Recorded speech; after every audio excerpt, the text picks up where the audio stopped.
We're here with Andy Julia from Soror Dolorosa. Hello. So far you have released two Soror Dolorosa video clips, both by American director Toshadeva Palani. You are a photographer in your other life. How does that influence the imagery you try to construct with your music and the visual elements of your music videos? Yes, Toshadeva contacted the band when Severance came out, the first release. It was in 2009, and was checking into his work, and it was like stills photography, so it was quite interesting with the light, everything. It was in black and white, and I thought, okay, this guy is really young. He's 18 years old, and I think he's full of potential, full of ideas. So I began to discuss with him during maybe 6 months or something. And we had some exchanges of ideas, but I let him completely free of what he wanted to say and wanted to express, and reinterpret the lyrics of the song Lowhand, the first he made. And I was quite surprised because the interpretation is completely different, because the American way to see and to produce images. And maybe I was like thinking first about to make something looking like 80s, but he was thinking to make something quite different, and I found the idea absolutely perfect, because I don't want to get stuck into the 80s vibe or whatever.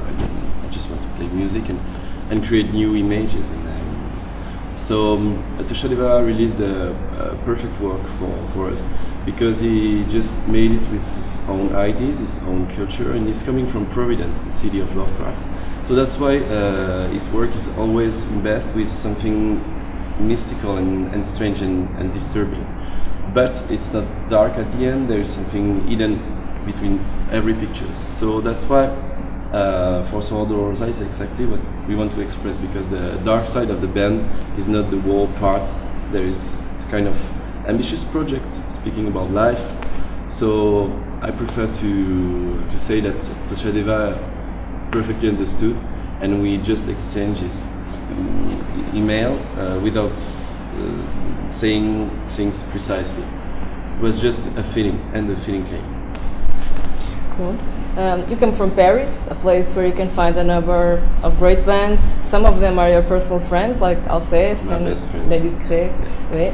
So can we expect any collaboration with other artists in the future? Yes, definitely.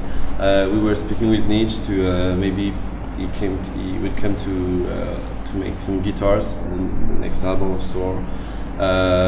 We are like close friends, like brother in fact, so we know each other for 15 years or something.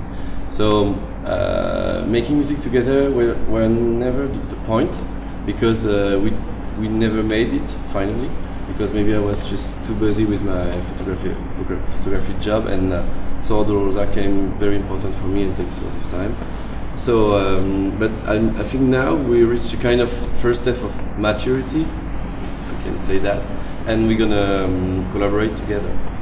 I think the best thing we do is to speak and spend a lot of time together to create kind of exchange in evolution music, and it's very interesting. And tour together. The tour was like awesome. Yeah. If you could collaborate with any artist, dead or alive, who would it be? I think for me the first idea I had when I read the question was like I like the Nico, the singer of Velvet. I like her voice, and I feel like out of time completely when I hear. So maybe it should be her. Good choice. You have already played at the castle last year as a percussionist for Dernière Volonté. How does it feel to come back now with your own band? What do you think of this place and the organization? I love this place. That's why I met the organizer when I came here with Dernière Volonté, because Geoffroy booked the show and I didn't know the guys from here.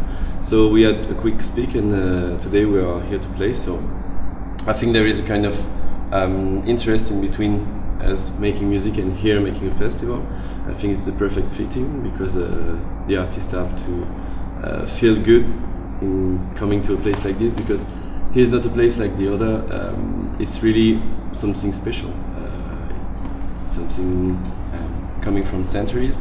So making art in such kind of place is perfect. And I like to play in clubs, but in castles it's completely different. You cannot forget it. A bit of an open question now.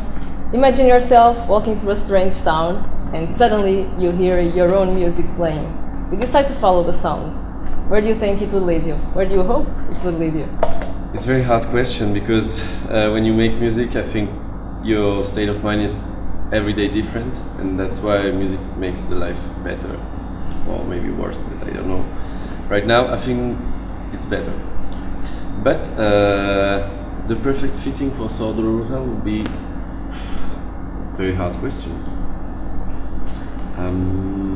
All places, for sure.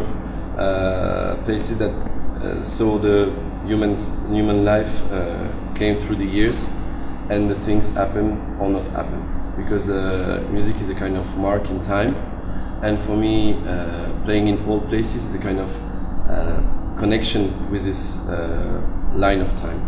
So I like the old places, and I don't like that much the places of nowadays,